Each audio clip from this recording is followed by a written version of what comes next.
ኤችጂኤን የወንጀል ታሪክ የተለያዩ ዓለም አቀፍ እንዲሁም ሀገራዊ የወንጀል ታሪኮችን ውስብስብ የወንጀል ትዕይንተ ቋጠሮችን እየፈተልን በድንቅ አቀራረብ ወደ እናንተ እናደርሳለን። እንደተለመደው ላይክ፣ ሼር፣ ሰብስክራይብ በማድረግ ተወዳጁ እንላለን። ኤችጂኤን የወንጀል ታሪክ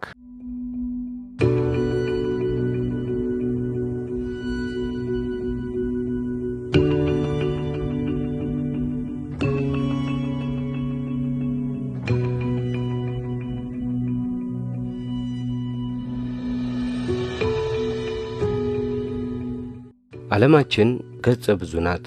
ብዙ አይነት ተፈጥሮችን አቻችላ ማኖር ታውቅበታለች።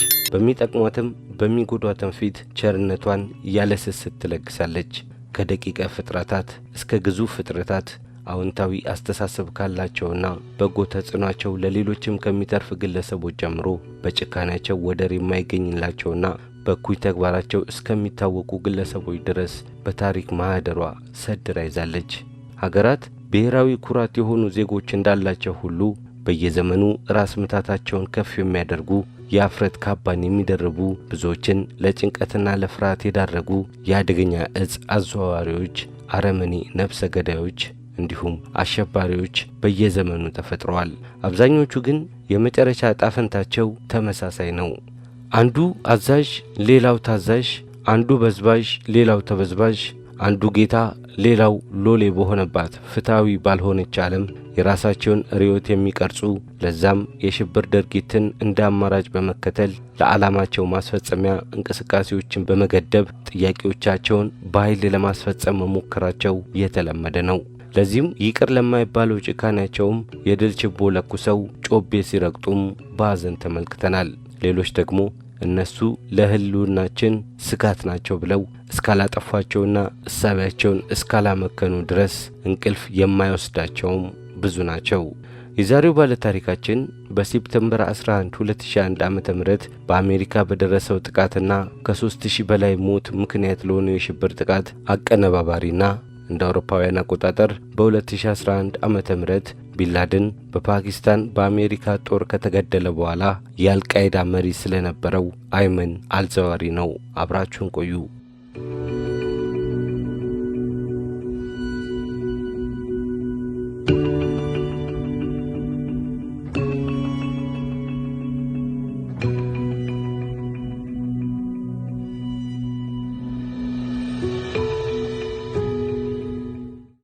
ዲኬዝድ ይላል የፌዴራሉ የምርመራ ቢሮ ኤፍቢአይ በድረገጹ ላይ ያሰፈረው መረጃ።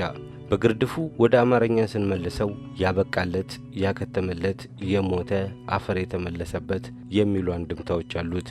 እንደ አውሮፓውያን አቆጣጠር በግንቦት 2011 የኦሳማ ቢንላደንን መከተል ተከትሎ ነበር የአልቃይዳ መሪ ሆኖ ብቅ ያለው። በእርግጥ ከዚያ በፊትም ቢሆን የኦሳማ ቢንላደን የቀኝ እጅ የነበረ ሲሆን እንደ አውሮፓውያን አቆጣጠር በመስከረም 2001 በአሜሪካ መንትያ የገበያ ህንጻዎች ላይ አልቃይዳ ከፈጸመው የሽብር ጥቃት ጀርባ የነበረው ማስተር ማይንዱ ይህ ሰው እንደነበርም ይነገርለታል። ታዲያ አሜሪካ በጥብቅ የምፈልጋቸው ብላ ከዘረዘረቻቸው አሸባሪዎች መካከል ከቢንላደን ቀጥሎ የተቀመጠውን ይህን ሰው ለገደለልኝ ሳይሆን ያለበትን ሁነኛ መረጃ ለጠቆመኝ እንኳን $25 ሚሊዮን ካሽ በጉርሻ መልክ ጀባ ላለው ብላም ነበር። በወቅታዊ ምንዛሬ ስናሰላው 3 ቢሊዮን ብር በላይ መሆኑ ነው። እንግዲህ መቼም ይህን ሁሉ የገንዘብ ቁልል እየተመለከቱ ከሰውየው ጎን ቆሞ አይኔን ጨለማ ያደርገው የማለት አቅም ከዓላማ ጽናት የሚመጣ መሆን አለበት። በግብፅ ርዕሰ መዲና ካይሮ ውስጥ ነው የተወለደው። እንደ አውሮፓውያን አቆጣጠር በሰኔ 1951 ቤተሰቦቹ በመካከለኛ የኑሮ ደረጃ ላይ የሚገኙ ዶክተሮችና ምሁሮች ነበሩ። አያቱ ራቢያ አልዛዋሪ በመካከለኛው ምስራቅ የሱኒ እስላማዊ ትምህርት ማዕከል በሆነው አልአዝሃር ታላቅ ኢማም ሲሆኑ ካጎቶቻቸው አንዱ ደግሞ የአረብ ሊግ የመጀመሪያው ዋና ጸሐፊ ነበር። ታዲያ አልዛዋሪ ገና የ15 ዓመት ብላቴና ተማሪ ሳለ ነበር በፖለቲካዊ እስልምና ውስጥ መሳተፍ የጀመረው። ለመጀመሪያ ጊዜም እስር ቤት የገባውም በዚህ ዕድሜው ነበር። የግብፅ ትልቁና ሰፊው ህገወጥ እስላማዊ ድርጅት የነበረውን የሙስሊም ወንድማማችነትን በአባል መቀላቀል ለእስር ያበቃው ወንጀሉ ሆኖ ተመዝግቧል። ዳሩ የፖለቲካ እንቅስቃሴ ግን በካይሮ ዩኒቨርሲቲ የሕክምና ትምህርት ሕክምናን ከመማር አላገደውም። እንዲያውም እንደ አውሮፓውያን አቆጣጠር በ1974 የመጀመሪያ ዲግሪውን ከማግኘቱም በላይ ከ4 ዓመታት በኋላ በቀዶ ሕክምና ሁለተኛ ዲግሪውን ጨርሶ ለመመረቅ በቃ። በነገራችን ላይ እንደ አውሮፓውያን አቆጣጠር በ1995 የሞተው አባቱ ሙሐመድ በዚሁ ትምህርት ቤት የፋርማኮሎጂ ፕሮፌሰር ነበር። ዛዋሪ መጀመሪያ ላይ በካይሮ አካባቢ ክሊኒክ በመክፈት የቤተሰቡን ባህል ለማስቀጠል የሞከረ ቢሆንም ማምሻውን ግን የግብፅን መንግስት ለመጣል የሚጥሩ አክራሪ እስላማዊ ቡድኖች መማረኩ አልቀረለትም። በ1973 የግብፅ እስላማዊ ጂሃዲስት ሲመሰረት ደግሞ ቤት ለምቦሳ ብሎ ተቀላቀላቸው። እንግዲህ ታሪኩ እንደሚያስረዳን ከዚህ በኋላ ነበር አልዛዋሪ በሽብር ድርጊት ውስጥ ጠልቆ የገባው። ለምሳሌ እንደ አውሮፓውያን አቆጣጠር በ1981 በካይሮ ወታደራዊ ትርኢት ላይ ፕሬዚዳንት አንዋር ሳዳትን ከገደሉት ወታደሮች ጋር ተመሳሳይነት ያለው ወታደራዊ አለባበስ ለብሳቸዋል ተብለው በጥርጣሬ ከታሰሩ በመቶዎች የሚቆጠሩ የቡድኑ አባላት መካከል አንዱ አልዛዋሪ ነበር። እዚህ ላይ የሽብር ቡድኑ ሳዳትን የገደለበት ምክንያት ከእስራኤል ጋር የሰላም ስምምነት መፈራረማቸውንና ይህንኑ ጉዳይ የተቃወሙትን በመቶዎች የሚቆጠሩ ሰዎች ማሰራቸው መሆኑን ማስታወስ ይገባል። የፍርድ ሂደቱ በሚካሄድበት ወቅት አይማን አልዛዋሪ የተከሳሾቹ መሪ ሆኖ ቀርቦ እንዲህ አለ። እኛ በእምነታቸው የሚያምኑ ሙስሊሞች ነን። እየታገልን ያለነውም እስላማዊ ማህበረሰብና ሀገርን ለመገንባት ነው። በእርግጥ የተከሳሾቹ መሪ ሆኖ ፍርድ ቤት ይቅረብ እንጂ ከሳዳት ግድያ ግን ነጻነት ተብሎ በምትኩ ሕገወጥ መሳሪያ ይዞ በመገኘት እንዲከሰስ ተደረገና ለ3 ዓመታት ከእስር ቤት ፍርግርግ ጀርባ እንዲያሳልፍ ተፈረደበት። ዛዋሂሪ ዕጣ ፈንታው መታሰር ሆነ። እንደ እስላማዊ እስረኞች ገለጻ ከሆነ ዛዋሂሪ በግብፅ እስር ቤት በነበረበት ወቅት በባለሥልጣናት አዘውትሮ ይሰቃይና ይደበደብ ነበር። እንግዲህ እንደ ብዙዎች ሐሳብ ከሆነም ይህ ተሞክሮም የኋላ ኋላ የዛዋሂሪን ጠባይ ወደ ጽንፈኝነትና ጠበኝነት እንዲለወጥ ግድ ሳይለው አልቀረም።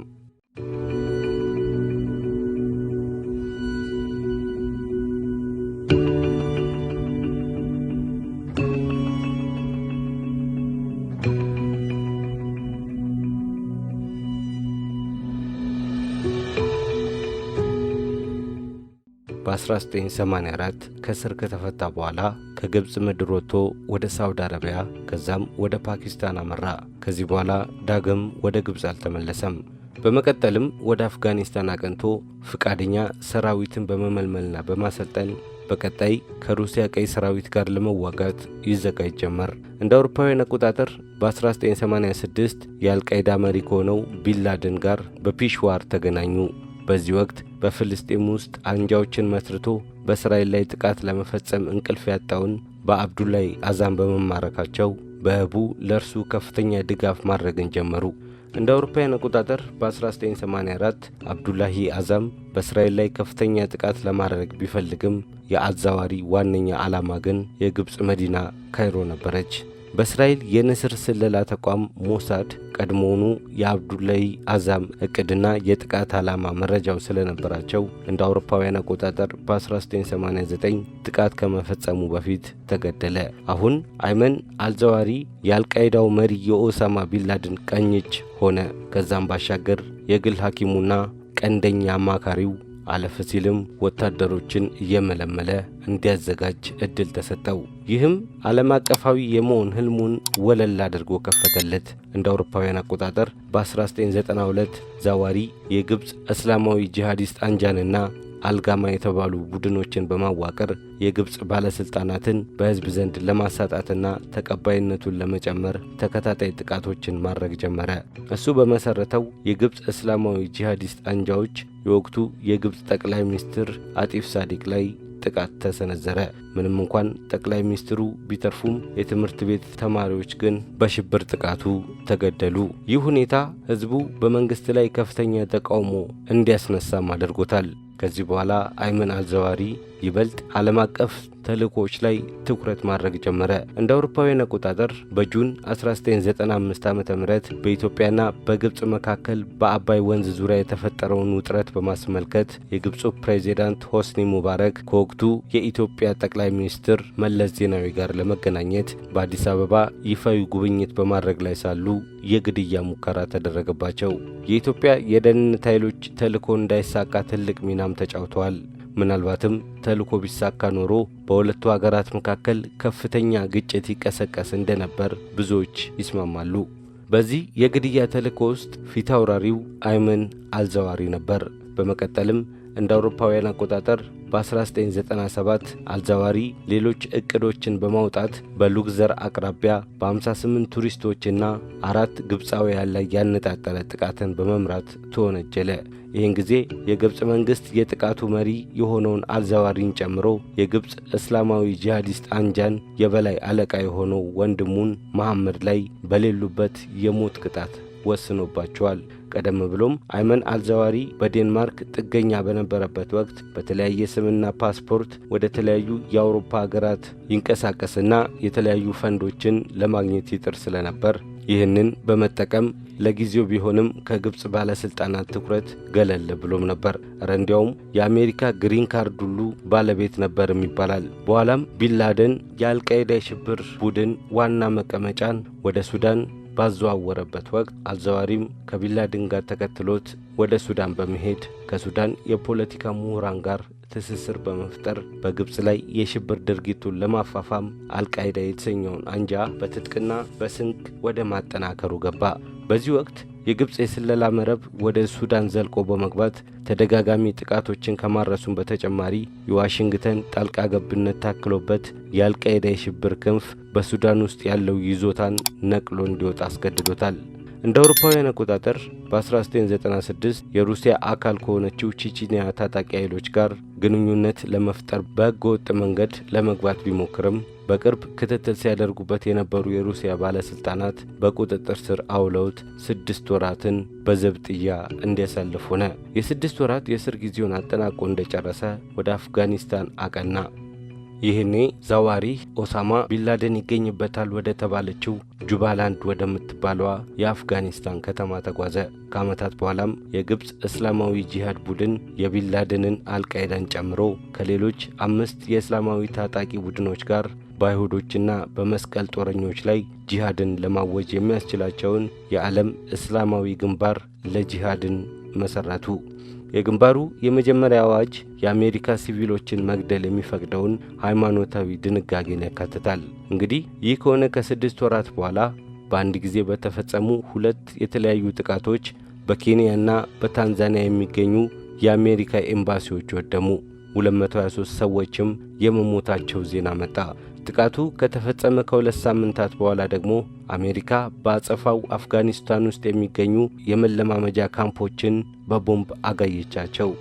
በቀጣዩ ቀን ዛዋሪ ወደ አንድ ፓኪስታናዊ ጋዜጠኛ በመደወል ለአሜሪካ የቦምብ ጥቃት ዛቻውንና የጥቃት ድርጊቱ አያስደነግጡንም፣ እንደውም ጦርነቱ ገና መጀመሩ ነው በላቸው ማለቱ ተዘገበ። ይህን ጊዜ ኤፍቢአይ አልዛዋሪንና ሌሎች የአልቃይዳ መሪዎችን ወደ ማደኑ ገባ። እንዲያውም ያለበትን ለጠቆመ ወይንም ላሳወቀ $5 ሚሊዮን ጉርሻ እንደሚሰጥም በአደባባይ ተናገረ። ይህ ቁጥር ወደ $25 ሚሊዮን ማደጉንም ልብ በሉ። እንደ አውሮፓውያን አቆጣጠር በ2001 አይመን አልዛዋሪ ማሌዥያዊ ባዮኬሚስት የሆነውን ያዚድ ሱፋትን በመቅጠር ከባድ ፍንዳታዎችን ማድረስ የሚችሉ ተቀጣጣይ ቦምቦችን በስውር አሰራ። ከዛም የ9/11 ጥቃት በዓለም የንግድ ማዕከል ላይ ፈጸመ። አሁን ጉዳዩ ከአሜሪካ መንግስት ተሻግሮ የዓለም መንግስታት አጀንዳ ሆነ። ኢንተርፖልም በጉዳዩ ላይ ተሳታፊ ሆነ። የአሜሪካ ድሮኖች ከ2011 እስከ 2020 ድረስ ጉምቱ የአልቃይዳ መሪዎችን ከገደሉ በኋላ አልዛዋሪ በዓለም አቀፍ ደረጃ የማስተባበር አቅሙን አዳክሞታል ተባለ።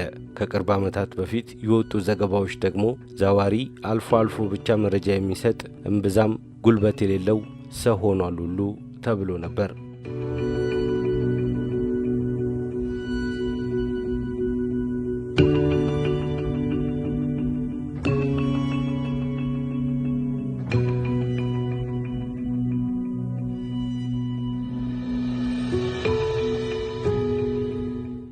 ከአልቃይዳ መዳከም በኋላ የቀድሞ የአልቃይዳ ቅርንጫፍ መሪ አቡበከር አልባግዳዲ የአይኤስ የሽብር ቡድን መወለድን አበሰረ። አብዛኞቹ የአልቃይዳ ታጣቂዎችም ወደ አይኤስ ተቀላቀሉ።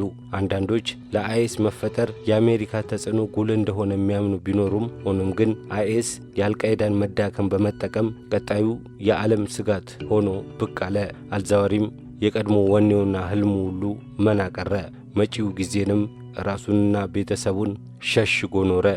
ለ2 አስርተ ዓመታት አልዛዋሪ ከአሜሪካ ወታደሮችና ሰው አልባ አውሮፕላኖች አምልጦ የነበረ ቢሆንም እንደ አውሮፓውያን አቆጣጠር በ2021 ዩኤስ አሜሪካን ከአፍጋኒስታን ነቅላ መውጣቷን ተከትሎ አልዛዋሪ የታሊባን አገዛዝ መመለሱን ምክንያት በማድረግ ለዘመናት ከተደበቀበት ወጥቶ በካቡል ሸርፑር ሰፈር ወደሚገኝ ደህንነቱ የተጠበቀ ቤት ተዛወረ። ይህ ቤት ንብረትነቱ የአፍጋኒስታን የአገር ውስጥ ጉዳይ ሚኒስትር የሆነው የሲራጅዲን ሐቃኒ ነው። ታሊባን ውስጥ ብዙ ቡድኖች አሉ። ሐቃኒም ከታሊባን ጋር የተቆራኘው እስላማዊ ታጣቂዎች አባል ነው። እዚህ ጋር ዓለማችንን በሽብር ተግባሩ እረፍት የነሳት አይመን አልዛዋሪ ስህተት ሳይሰራ አይቀርም። በአገራዊ አባባል ሰውን ማመን ቀብሮ ነው ትላለች ቀበሮ ይባላል። የዩናይትድ ስቴትስ መንግሥትም ለሲራጅዲን ሐቃኒ የ10 ሚሊዮን ዶላር ሽልማት አቀረበለት። እያንዳንዱ የአልዛዋሪን እንቅስቃሴ መረጃ እንዲሰጣቸው። በዚህ ወቅት የአሜሪካ የስለላ መስሪያ ቤት እያንዳንዱን የአልዛዋሪን እንቅስቃሴ ሰው አልባ አውሮፕላኖች ላይ በተገጠመ የረቀቀ ካሜራ ይከታተሉ ነበር። በመጨረሻም በረንዳ ላይ ተቀምጦ መጽሐፍ በማንበብ ላይ ሳለ ከሰው አልባ አውሮፕላን ላይ በተተኮሰ ሚሳኤል እንደ አውሮፓውያን አቆጣጠር በ2022 ተገደለ። ከሐኪምነት እስከ ዓለም አቀፍ አሸባሪነት የዘለቀው የአይመን አልዛዋሪ ጉዞም በዚህ ዕለት ተቀጨ። አሜሪካ እንዲሁም ዓለም ለተወሰነ ጊዜ እረፍት ሳያገኝ አይቀርም። በረጅሙ የአሜሪካ የፕሬዚዳንትነት ጉዞ ከቢል ክሊንተን እስከ ጆርጅ ቡሽ፣ ከባራክ ኦባማ እስከ ትራምፕ ዘመነ መንግሥት በአደን ላይ የነበረውንና ሊገኝ ያልቻለውን የአልቃይዳው ቁጥር 1 መሪ አይመን አልዛዋሪ የወቅቱ የአሜሪካ ፕሬዚዳንት የነበሩት ጆ ባይደን ዘመነ መንግሥት ሊገደል ችሏል። የግድያ ዜናውን የምስራች ይዘው ለዓለም ሕዝብ ያበሰሩት ጆ ባይደን እንዲህ አሉ። ቅዳሜ ዕለት በእኔ ቀጥተኛ ትእዛዝ አሜሪካ ስኬታማ የአየር ጥቃት በማድረግ የአልቃይዳ ሽብር ቡድን መሪና የ9/11 ጥቃት አቀናባሪ የሆነው አይመን አልዛዋሪን በአፍጋኒስታን ካቡል ውስጥ ተገድሏል። አባቶች፣ እናቶች፣ እህቶች፣ ወንድሞችና ጓዶች የንጹሐን ፍትሕ ዛሬ ተገኝቷል። ከዚህ በኋላ የሽብር ቡድኑ መሪ የለም ሲሉ በቴሌቪዥን መስኮት ቀርበው ለዓለም አበሰሩ። ለአሜሪካውያን በተለይም በመስከረም 11 የሽብር ጥቃት ወቅት ወዳጅ ዘመዶቻቸውን ለተነጠቁ ሁሉ ከኦሳማ ቢንላደን መገደል ቀጥሎ ሁለተኛው የደስታ ዜና ሆኖ መመዝገቡ ባያጠራጥርም መቼም በዓለም ፊት የአንዱ አሸባሪ ለሌላው ነፃ አውጪ የሚል ክብር አለውና በአልቃይዳ ቤተሰብ ላይ ትልቅ ሐዘን መጫኑ አይቀርም ብለን እንገምታለን። አበቃን።